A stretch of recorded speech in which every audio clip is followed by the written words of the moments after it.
Kan di zaman dulu ada itu orang, ketika dia udah kebelet job, artinya udah ketangkep basah, akhirnya disuruh pilih mana nih, mau ngerjain dosa yang mana, minum khamar, berzina, atau membunuh anak kecil. Dia pikir-pikir, kalau zina dosanya gede, kalau bunuh anak kecil dosanya gede, maka dia mengambil dosa yang dia anggap ringan. Apa itu? Mabok aja dah. Itu nyata di zaman Bani Israel. Lalu dia minum khamar dan hilang akal, mabok dia. Maka ketika dia mabok, dia melakukan perzinahan. Setelah selesai melakukan perzinahan, dia tahu orang melihat dia melakukan perzinahan, maka anak kecil itu pun dibunuh. Gara-gara satu perbuatan dosa yang dia anggap ringan, justru dia ngerjain dosa semuanya. Sehingga dikatakan fa innahu miftahu kulli syarrin, maka sesungguhnya khamr itu adalah pembuka segala keburukan. Bahkan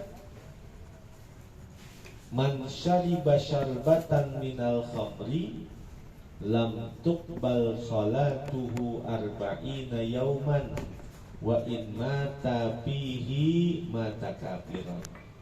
Lam tuqbal salatuhu arba'ina yauman wa in mata fihi mata kafiran.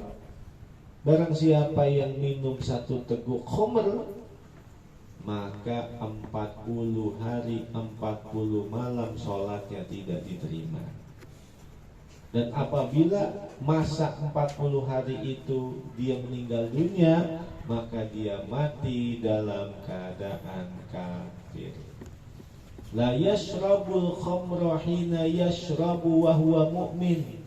Karena tidak beriman orang yang masih ada khamr di dalam tubuhnya ketika dia meminumnya. Kenapa ukurannya 40 hari? Coba dalam ilmu kedokteran, kalau kita hari ini makan nanas, hari ini makan nanas. Hari ini kita makan nanas. Maka nanas itu kandungannya, vitaminnya, proteinnya, bagian-bagian nanas itu steril di tubuh kita kalau sudah 40 hari 40 malam. Benar-benar bersih dah tuh.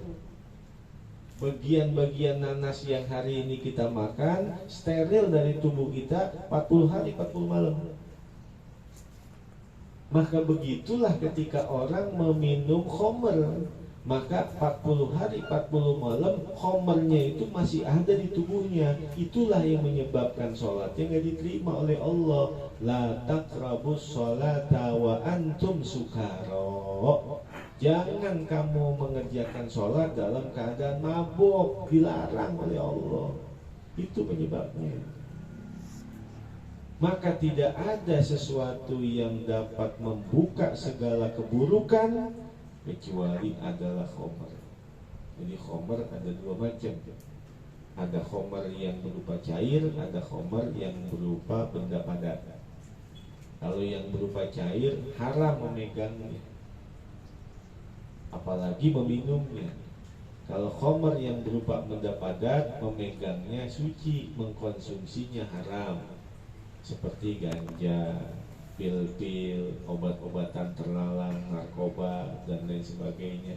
Itu benda padat, megangnya suci, nah mengkonsumsinya haram. Itu disebut juga dengan khamr. Maka khamr itu kata Nabi, miftahu kulli syarrin, pembuka segala keburukan. Wa Tabarani, dan meriwayatkan Al-Imam At-Tabarani, man baddala dinahu faqtuluhu wala yaqbalullahu taubata abdin kafara ba'da islamihi. Man baddala dinahu faqtuluhu. Barang siapa yang mengganti agamanya, maka bunuhlah dia. Faqtuluhu, bunuhlah dia.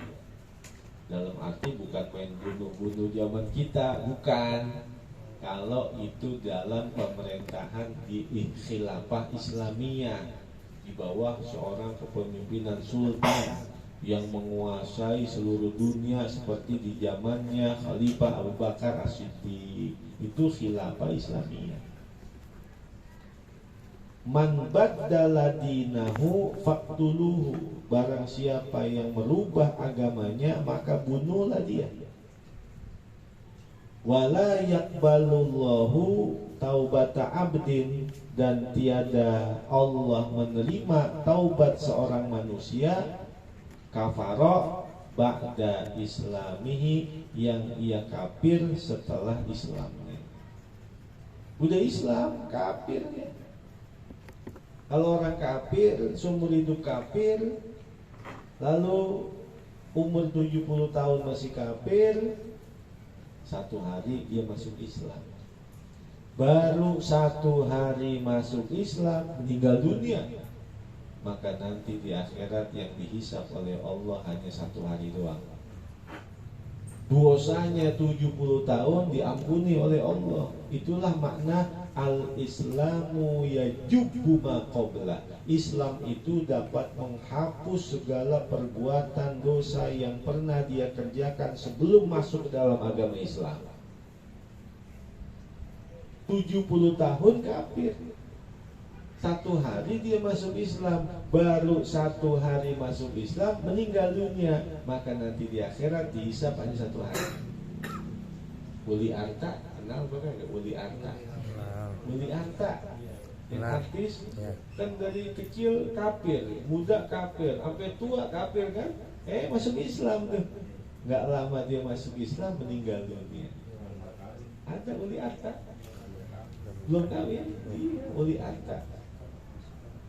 Baru beberapa hari masuk Islam, meninggal dunia. Maka hitungannya nanti dihisab adalah yang dia